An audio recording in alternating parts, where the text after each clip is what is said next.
Assalamu alaikum. Welcome to the live show with Musart. Today we are joined by Angelika Brokers, who is the mentor for ABC Change for Life and coach, and she's here to share her journey with us. Hi. Hi. Thank you so much for coming all the way from Oxfordshire, was it? Yes, that's Oh, right. wow. How was Yeah. your journey this morning? Yeah, very easy. You know, Did you just enjoy the scenery on the way? yeah, I do. I watch people, so it's quite Interesting. nice, yeah. So, thank you for getting in touch. And your story was actually something that I wasn't expecting. Right. And I think it was something that is harshly talked about, or people like there's a taboo. People don't want to talk about it. But the ending is amazing. That what you have become. So, could you tell us a bit more? Yes, I can. Thank you for having me here. This is great. It's my honor, actually, to have you. So if you would have been with me, when I was 5 years old, you would have seen me standing on the kitchen table. Right. In our kitchen, and it was actually dress fitting. My mother was sorting out the hem because a couple of days later, it was my first day at school. Right. So I was standing on the table, feeling very important and very tall. So and excited. So then my mother left the room to get some more pins, and I was just standing there doing as I was told to stand still. And then my father came into the room, and I was very excited, saying, "Hey, Dad, do you like my dress?" And he just told me to stand still, Right. and be quiet. And I was a little bit surprised. And then suddenly I could feel his hand on my leg, on my upper leg, and I got scared. And I thought, "Oh my God, where's my mum? And Dad, what are you doing?" So he said, "Angelika, be quiet and stand still. This is going to be our secret now. And if you tell anybody about this, then I'm going to send you to the children's home down the road. Oh, wow. And by the way, nobody is going to believe you anyway." But at the wasn't aware of what he was doing. You don't know what it is leading to, But but you're there just is a scared. feeling of Fear. this is not right. Fear. And, a little bit shocked. I was only 5 years old, but Yeah. you know it is not right. Okay. So then the sexual abuse continued through my teenager years. And, as a child, you would have found me sitting in front of the TV, not saying very much, very quiet. And the only friend I had was in the form of a commercial, which was a mother bear with her little cub playing around on a little hill. It was set in the Swiss Alps. It was an advert for milk. And suddenly the mother couldn't see her little baby anymore. And then she's looking around frantically, and then she sees the baby at the bottom of the hill. And she runs after, she runs down. And when she gets to her baby, she just gives her baby the most loving hug. And you could not get me away from that commercial, because each time I saw that, I felt that hug. Oh. Because all I wanted to be was to be accepted And comforted. and comfortable and loved. So, were you an only child? Sorry, Are you an only child? Yeah, because I couldn't speak to anybody about it. What was happening was so much anyway. I wouldn't have known how to express it. But yes, I was a lonely child. No, and do you have any siblings? Yes, I have two siblings. Okay. And did you not ever speak to them, or? No. Okay. No, because of the threat that he would send me to A children's home. Yeah, to the children's home. And he made sure with certain actions that I would not be confident in speaking up. Wow. Keeping me, As you said, this carried on up into your teenage years. Did you Yeah. not? have any sex education by then to know what was actually going on? Well, you know, it wasn't right, and I knew what was happening, and you know, yeah, sex education, I was aware of that, but you know, they groom you, Yes. you in that trap. Yeah, you made to feel that it is your fault, and it's sort of like you want to be loved. Yeah. So it's like, you know, in a way, if you do this, then you're getting some love, but you're not. You know, they Would he just buy you gifts and stuff to keep you quiet? um no, he just would treat me special, as in he would prefer me over my brother and Okay. sister. Right. Yeah, he would give me in that way kind of some special attention. Wow. And did that just make you feel okay? I'm just doing what's for you. Obviously, it might have been okay. This is what's meant to happen at the Yeah, time. it's, you know, you don't know any different. Yeah. Yeah, when you grow up, you don't know any different, and you're just so scared. And of course, you know, at certain times, I beg my mother not to go out, but she didn't know. She didn't know. So yeah. Okay. So didn't she find out at any point? When did this stop? Eventually, it did stop. He was found out purely by accident, Okay. and then he was asked to leave, Right. and then that's finished. Right. And Yes. how did that give you a bit of a release that he's gone? Yeah, absolutely. Right. It was great, and I remember going into town, feeling really scared sometimes. That you're going to bump into him? Yeah, and I did. And then it's like, oh my God, what do I do? So I hid in shops behind people until one day I thought, this is crazy. I'm around about 12 now, 13, something like Yeah. that. Age is like when you go through something like that, you The never age is know. so- It's yeah. just, you know. And but that time I thought, well, do I want to be scared for the rest of my life? And somehow I realized I had a choice. So what I chose is to actually go and visit him. Wow. I knew I was safe because he was married. Okay. So I did that. And it was great. It liberated me. I can't remember what we've spoken about. But when I walked away, I felt I faced my fear. Wow. Yeah. Did you forgive him? I think Leaving? that is coming a bit Okay. later in life because, yeah, Because that trauma carried on for the rest of your life. yeah, absolutely. Because still not talking to anybody. You know, when this happened, we're talking about in 1960. So families, they don't talk about it because it's the shame Yeah. and the guilt, feeling it's all my fault. Yeah. I'm not good. You know, I'm not good enough. I must be a bad person, a bad child.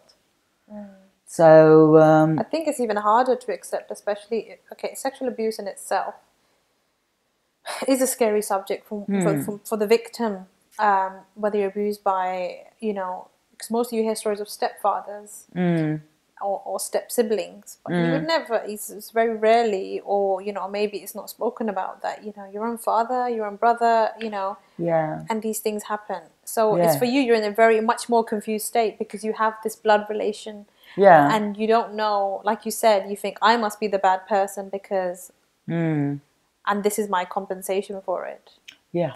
you know? Yes, and you know what just comes to me is like that. As I said before, they have their way of controlling you. I was a rebel. I said, Well, you will be a rebel if yeah, if you've not got what you wanted as a child. yeah, you know, Yeah. it's like I don't want to do this anymore. But of course, he was a lot stronger than I, and I just got, you know, he just would beat me. So you know, you try that a few times, and that little bright spark that you had once, it just gets darker and darker, and so you just kind of, you just go along with it because Yeah. So when going back to when you back to see him and you walked up Yes. facing your fear, yeah. what happened next? Well, I felt liberated when I walked away. So again, family didn't know, the other family didn't know, my family. And then what happened is, if we fast forward a little bit, I started, I was old enough, I started to go out. And I was one evening, I was in this disco, the music was great. And then I was like, oh, you know, I spotted this really good looking man, you know, like a Marvin Gaye lookalike. Okay. And then he was coming over to me, and then he started talking to me. And we got into a conversation. He says, oh, let's go and have a drink. So we did. And I've fallen in love. How old were you at the time? I was round about 18, Okay. 19. But wasn't it hard to be in a physical relationship? For some reason, no. Okay. Yeah. So that was your first love? Yes, that was my first love. Okay. And so, you know, before I knew it, we were living together and life was great. And then he was offered a job. So we came to England. Right. And I thought, this is it. Yes. You know, I'm with my dream man. You know, life is fantastic. But little did I know. Because one evening he says, Angelika, you know how you would like to spend more time with me? And I says, yeah. He says, well, I've been talking to a friend. And there's actually a job. He has a job. If you only work 2 nights, then you can earn more money than you earn in a week. And I'm like, okay, what is this? Is this working in a bar? No, you also go out, you know, you go to dinner. And basically it's working as in accompanying men to dinner. Like an escort? Like an escort. Okay. And then what happened is then it's like, right, okay, you know, what is this all about? And so anyway, he says, well, if you accompany them to dinner, you can make quite a lot of money. If you let them touch you, you even more money. You know, if you let them kiss you. Right. But if you go to bed with them and have sex, then you're even going to get more money. So he sold it in a way to me that, you know, life is going to be great. And I thought, what? You are okay with me going to bed with strange men? Well, it's only a job, you know. Wow. And by the way, you know, if you love me, you do this. And by the way... Using emotional... Yeah, and by the way, you can't tell anybody about it. Wow. So it was in that moment, it actually took me back to a time, you know, to my father. Because I believed him when he said there was a Father Christmas. And I believed him when he said he would send me to the children's home. And what I haven't mentioned yet is that actually when I was round about 9 years old, he planted a seed. And the seed was that when I grow up, I'm going to be working as a prostitute and I will be making him a lot of money. So subconsciously... You thought this was your destiny? That was my destiny. My father prepared me for this. Wow. Did you accept the job then? Yeah. Because he obviously emotionally blackmailed you saying, yeah, I'll love you if you do this for me. Yeah. So would he just take hold of your money then? Yes. I wanted to, you know, at those times, you know, buying properties was very, you know, they were cheap. Yeah. I thought, right, come on, let's, you know, save some money and, you know, let's buy a house, let's do something sensible with it. And yeah, but that never happened. So, you know, he took my money and... What did you do with the money? Was he a drug addict or was he... He just had his own little projects, you know, so... Doing what? Was he trying to... Yeah, he just kind of supported his band and stuff like that. So, you know, so... Okay. Yeah. And then how long did that carry on for? So I stayed in that profession for quite a long time. Okay.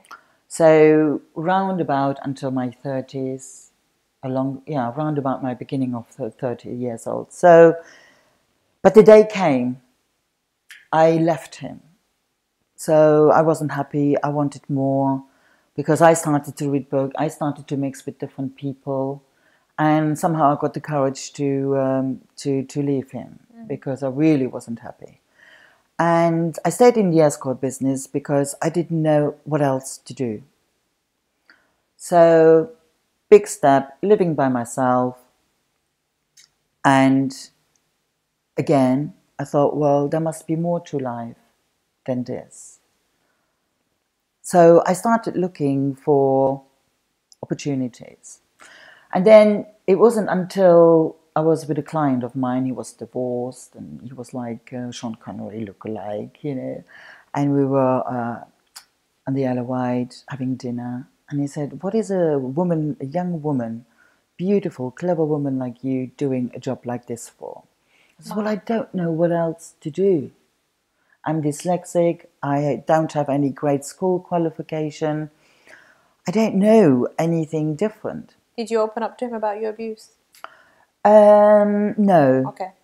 No. It was much later in a different scenario. I actually opened up about my abuse. But we had this conversation, and what he said to me was, just make a start with something, and you never know what's round the corner. So, and when he said that, that gave me a sense of hope, a feeling of hope. So that actually inspired me actually to every day go and look for opportunities. So I literally walked Piccadilly, Regent Street, looking for a travel agency or an airline for a job if they were looking for somebody. But I didn't quite have the courage to go in because I didn't know what they would ask me. Could I answer their question? What would you say?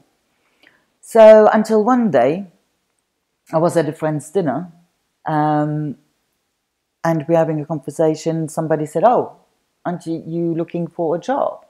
I says, "Yes, I am." "Well, I'm looking for a sales administrator. Would you like this opportunity?" And I said very quickly, yes. So I got the job, went to the interview, got the job. I had a life that I could talk about. And then in a way, my life started to change.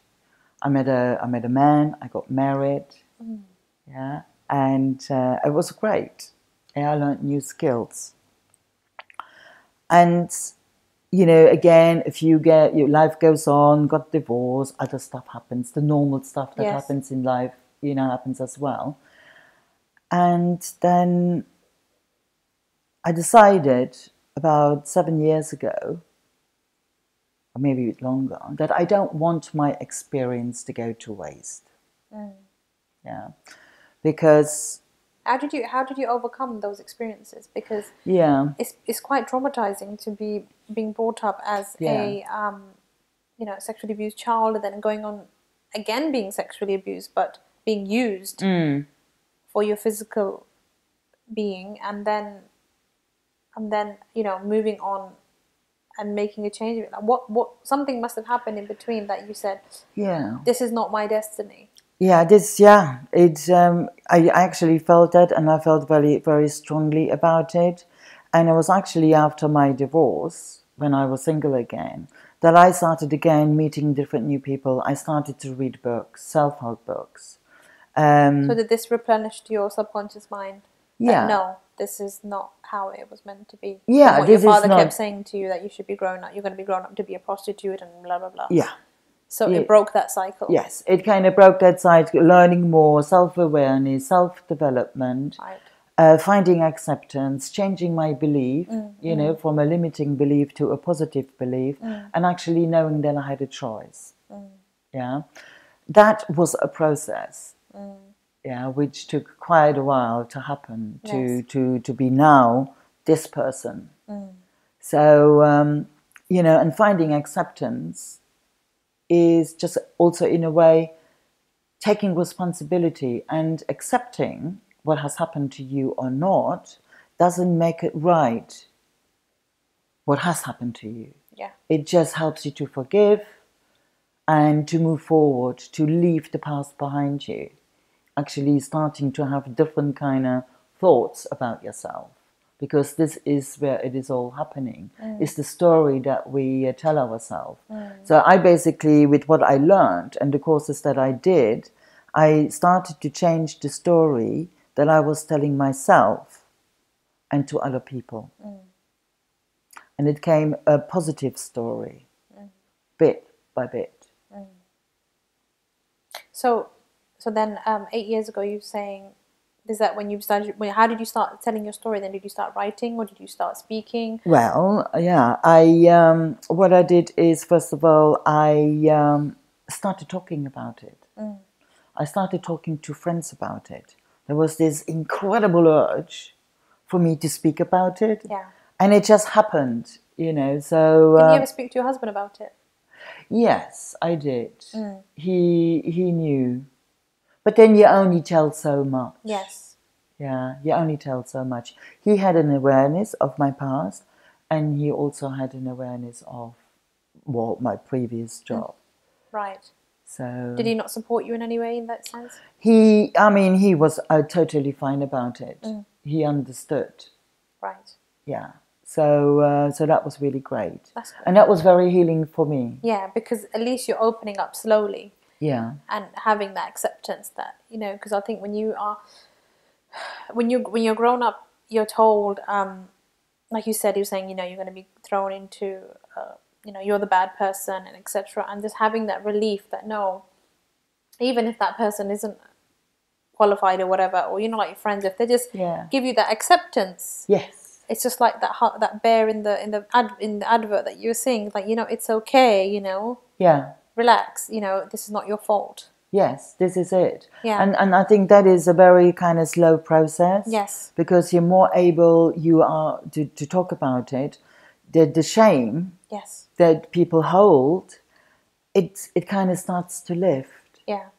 Yeah. And then you have self-realization. You can see yourself in a different light. And it actually frees you up. You see, and you find out actually it's okay to talk about it. Yeah. Obviously with the right person. Yes. Yes. So okay, you started talking to friends, and then Yeah, and to friends, and I was just looking for opportunities, and then I took some courses learning how to tell my story, because that would stop me, because it's important to tell it in a very positive way. yes. Yeah, I'm a positive person, so Yes. that comes across. But so I did that, and now I'm stepping out, speaking, Brilliant. sharing the story, doing my workshops. So now, what kind of workshops are you doing? So tell me a bit more about ABC. Yeah, Change for ABC Life. Change for Life. Yes. Yeah, it is When basic. when did you start that? I started that about 6 months ago. Okay. So what I have is three workshops, and I start with the Open Mind Attitude Adapter, which is basically a day of reflection, because we don't take time sometimes to take a moment and thinking about us, because we're influenced by the external noise and life and what we have to do.